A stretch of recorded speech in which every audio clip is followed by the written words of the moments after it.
Okay. It's so counterintuitive. It's so counterintuitive, but being disliked leads to obsession. And like, there's a couple aspects of this, and I think there's a couple of ways I can explain it.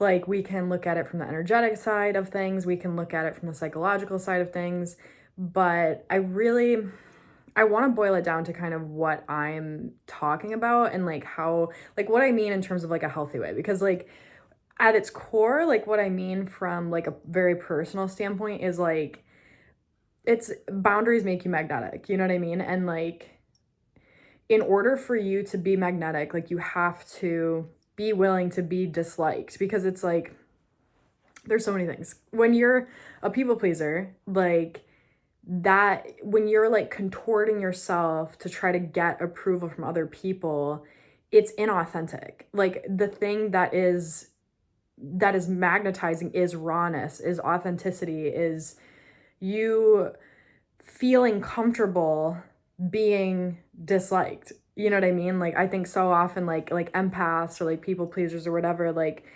try so hard to like manipulate, I don't want to say manipulation, but that's kind of what it is, like certain situations and like how they behave and like how they interact to try to get approval and get acceptance and get validation from whoever they're interacting with. I'll kind of use dating as an example. And I don't think this is like an uncommon thing. I think society very much like breeds us to be this way, like be the good girl, like be the good boy, like follow mommy and daddy's orders, you know what I mean? Like our caretakers, our teachers, our bosses, like we are very much rewarded for falling in line. And even within like social programming, you know what I mean? Like even if you had parents that let you be yourself or whatever, I don't know. If like when you grow up, you know, with your peers, a lot of times you're getting programmed in that way, because it's like, and for me personally, like that's definitely what happened. And it was like you subconsciously start picking up on like things that are okay to say, things that are not okay to say, like these social cues, like all these unspoken things, right? And so we're very much programmed to wear these specific masks and to behave this certain way to avoid like any sort of upheaval or like anyone being upset with us. You know what I mean? Like we don't want to ruffle anyone's feathers. And then I feel like at maybe not at every point, but I feel like a lot of times like empaths or like very sensitive people will kind of go through these periods where there's like all this angst built up from like all of this rawness that they've been suppressing, right? You know what I mean? And so a lot of times there's like this flip, and I definitely experience that. I don't know if other people have, but it's like you experience finally coming into your power and like into your rawness, you know what I mean? And like that, it's fascinating to kind of watch that unfold, because it's like that's when you sort of see the villain era of the empath, like someone actually coming into their identity, their ego, their separation. And like a lot of times they'll flip way to the other side, you know what I mean? And so then there has to be sort of this evening out. But it's interesting because like if you go through that, you sort of see how necessary that polarity is, like only if you've been on both sides of it.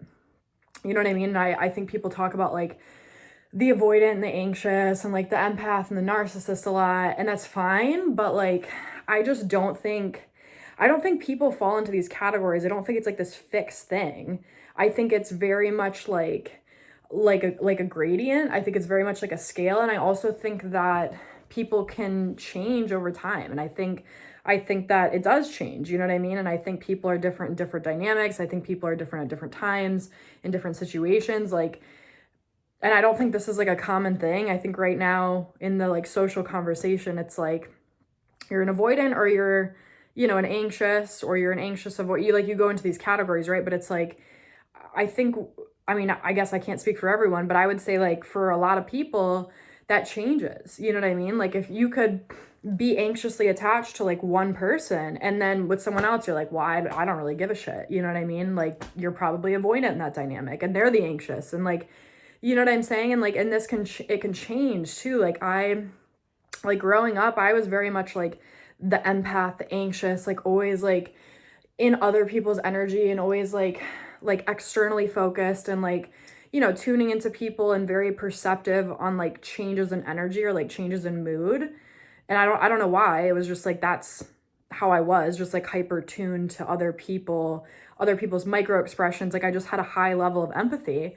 But that I think, I think for a lot of people like that, like it can be kind of a painful thing. It's like the overstimuli of like all this information, you know what I mean? And really until you can consciously be like, oh no, like that's that person's thing and like this is my thing, like that can be very burdensome, you know what I mean? And so like I definitely had like many years of that and then sort of shifted way over to the other side and like entered my villain era, if you will. Like it, like all of this just contempt had built up from like not actually expressing myself and like being, like stuffing all of this down to try to contort myself to like please other people.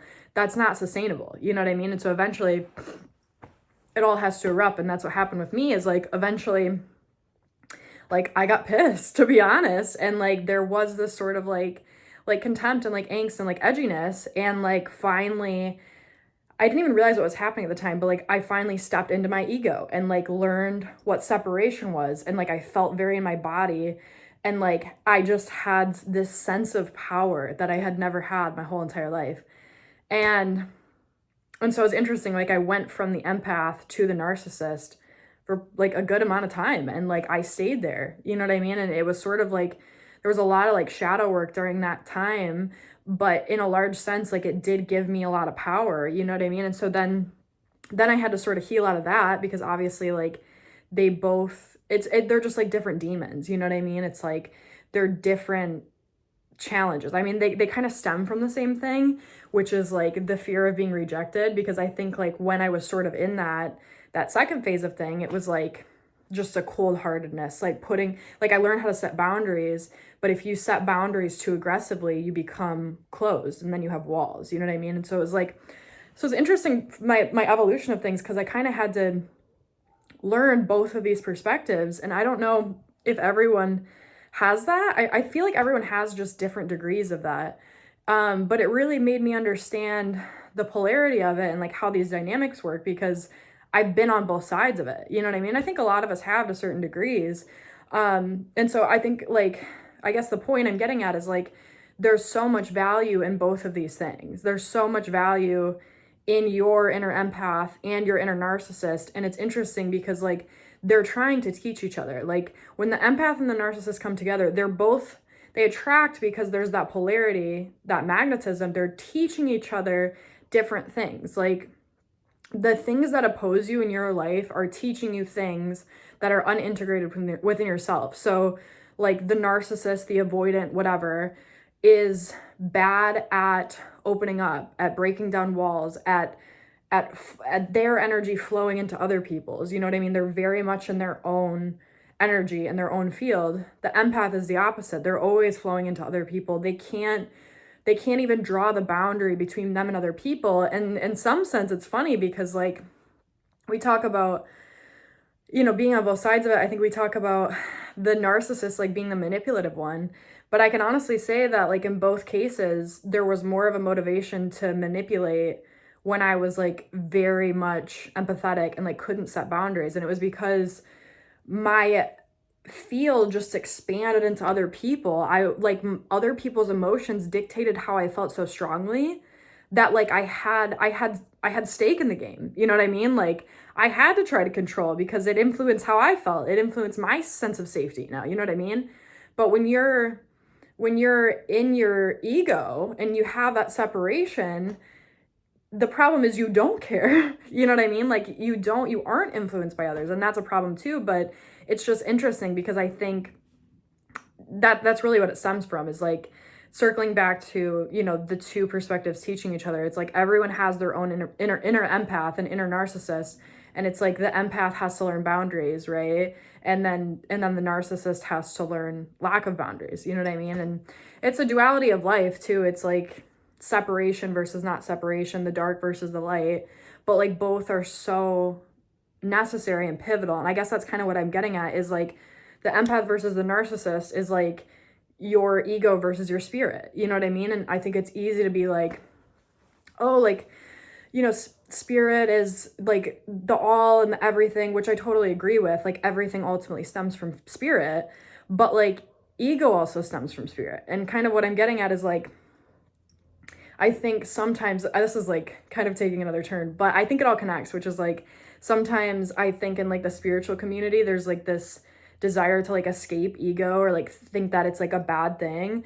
But like, in my opinion, like I think that experiencing ego, like you coming here to experience like this avatar, this character, whoever you're experiencing, you know what I mean? Like source is watching life through your eyes. Like I think that's such a sacred thing.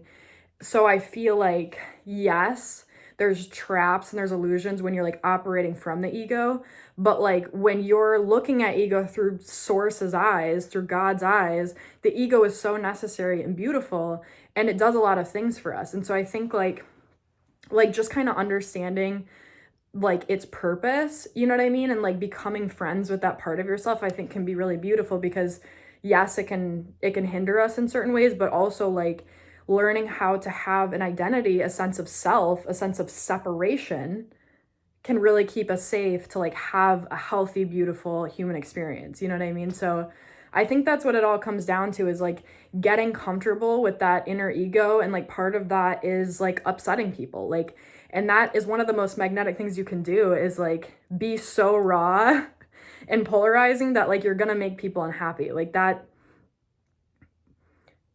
that's how it's supposed to be. Like not everything is supposed to be this uniform, happy go lucky place. Like there's supposed to be that polarity, there's supposed to be contrast.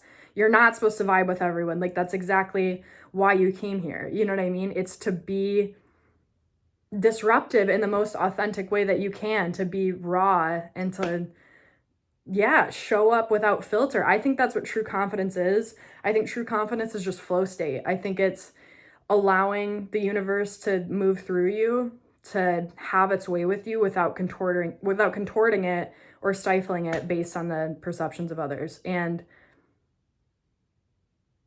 yeah. And even if we talk about psychology, like that's what makes people obsessed. Like people get obsessed with people who don't give a shit, with people who are in their own frame, with people who live their own life. Like like every paradigm, every way of thinking points back to this. So all I can say is like, if you want them to be obsessed, get obsessed with yourself. Stop caring what they think. Be raw, be authentic. I love you. Next time. I'll see you next time.